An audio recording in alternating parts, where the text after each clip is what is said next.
In this video, we will be looking at NFL myths that we all thought were true, like how Tom Brady's biggest stain on his legacy is a lie. In 2014, Tom Brady was involved in one of the most famous cheating scandals in American sports history, Deflategate. In the AFC Championship, Tom Brady orchestrated a scheme to deflate the game footballs by 2 psi each. As an NFL executive reported, this heinous act gave the Patriots a massive competitive advantage against the Colts, a game where the Patriots ended up winning 45-7, the third largest blowout in a conference championship game in NFL history. Tom Brady's masterful plot was unraveled and he was sentenced to a 4-game suspension. The Patriots, his employer and cheating counterpart, were fined $1 million and ripped of a 1st and 4th round draft picks. Justice not served, because Deflategate is a myth. It never happened. There are 2 key parts on why Tom Brady never cheated. First, the NFL executive that reported that the footballs were deflated 2 psi each lied. He actually did. It is unclear why, but the fact that he played for the Dolphins and the Bills might have swayed his opinion.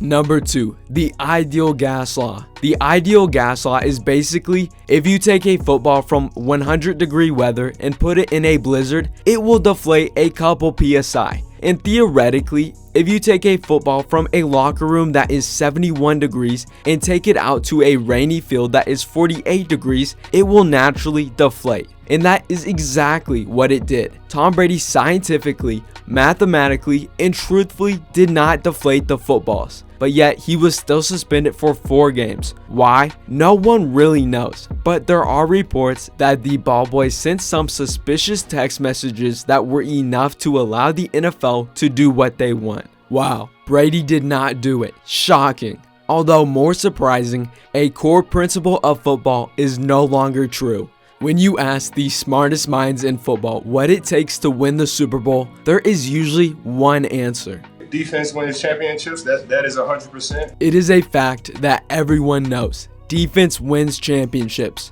although this is a myth. See, if we look at the last 20 Super Bowl winners, defense 100% did win championships. There are a few outliers, but you could always count on the better defense winning. But now, if we look at 2017 to 2021, there has not been a great defense that has won the Super Bowl. The Rams did have Aaron Donald, Jalen Ramsey, and Von Miller, but their defense ranked 15th. This change is a result of the game innovating. If we look at the coaches in these Super Bowls, at the bottom, defensive coaches won a lot. But as we go into the 2010s, we see more offensive coaches. And now, in the last 3 years, only offensive coaches have won it. And that is not by coincidence. This is a graph that shows the different type of coaches in each conference championship since 2010. Red is offense, blue is defense, and yellow is special teams. In the early 2010s, defensive coaches dominated,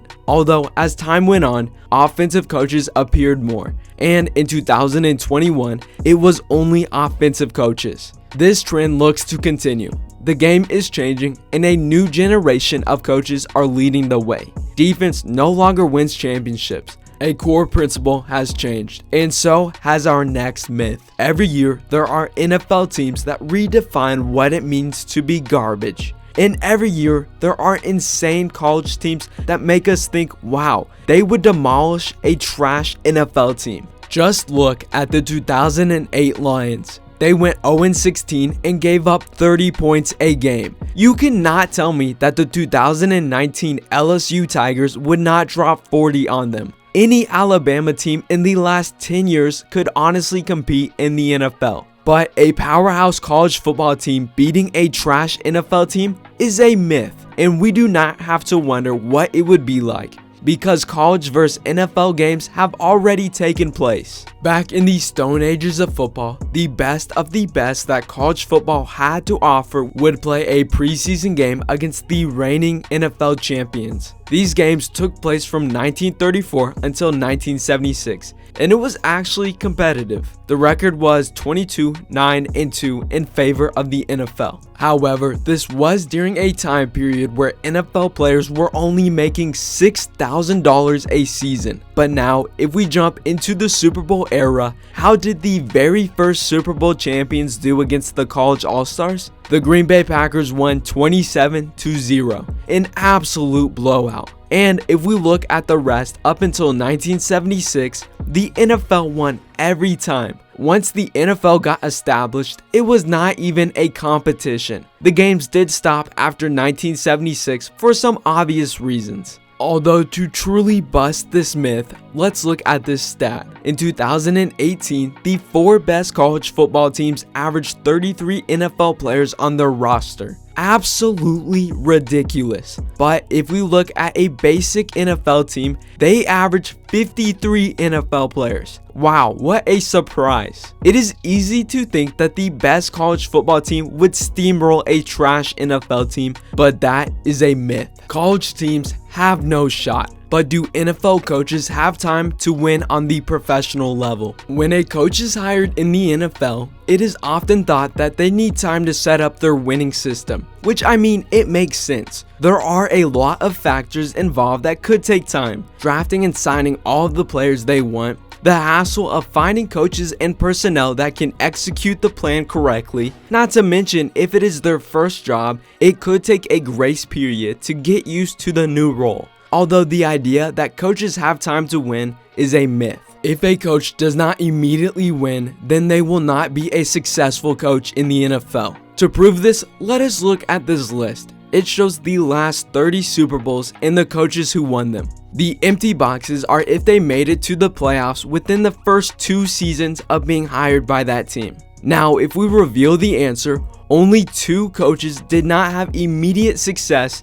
and still went on to win the Super Bowl. But to really show this, we have to look at this graph. I looked at every coach hired since 2000 and separated them into 2 groups. If they made the playoffs in the first 2 years of being hired with a team, and if they did not. Now, if we look at the win percentages of if they did, 0.54, extremely good. But if we look at the win percentages of the coaches who did not, 0.35, terrible. If a coach is hired and does not have success within the first 2 years of being hired, then they will probably never accomplish anything notable. So, sorry Panthers and Cardinals fans, you guys need new head coaches.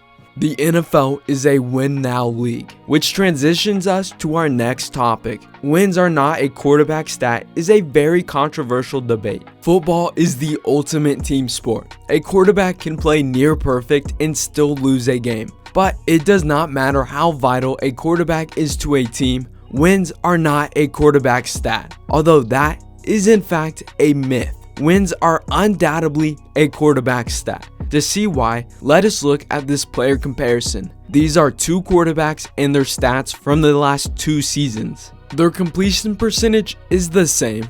Player 2 has more passing yards, a few more touchdowns, and 1 less interception. But player 1 has a better pass rating. They have nearly the same stats. However, player 2 is a top 3 quarterback in the league, already a lock for the Hall of Fame, and is the highest paid quarterback in the league. And player 1 is getting ran out of town and is one of the most made fun of players in the league. So what separates them? They have the same stats, but they are in 2 drastically different situations. Well, if we look at their records over the same time, player 1 does not win a lot of games, a record of 15-7 in 0 playoff appearances. And player 2 has had the best win percentage in the last 2 seasons out of any quarterback, 26-6 and a 4-2 playoff record. Now, if we reveal the players, player 1 is Kirk Cousins and player 2 is Patrick Mahomes. The difference in these 2 players' reputation and legacy is as clear as why wins are a quarterback stat. The NFL is a beautiful game where spectacular stories are written every week,